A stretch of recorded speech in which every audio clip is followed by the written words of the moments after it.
داسې ده چې زموږ د علاقه خو زیاتره او انشاءالله چې داسې پروګرامونه په چغرجو کې ارګنایز شي نو دا زموږ لپاره ډېر د خوشحالۍ موقع ده. کوشش کوم دی چې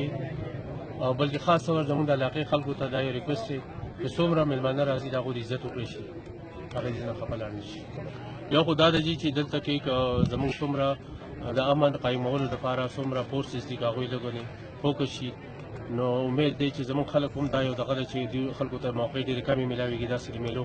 او دا په زندګۍ کې زه وایم چې ډسټرکټ ګورنمنټ طرفه دا لومړی میله ده چې دلته انشاءالله داسې ده چې دې نه لږ 14 اګست یو پروګرام شوی نو بیا دومره د خلکو د سوچ کم بار خلک راغلی او دا میله خو چونکې بلکل نظم و ضبط لحاظ سره ډېره غوره ده، نو انشاءالله تور غر نه او د شنګلې نه به ډېر زیات خلک راتلو متوقع دي.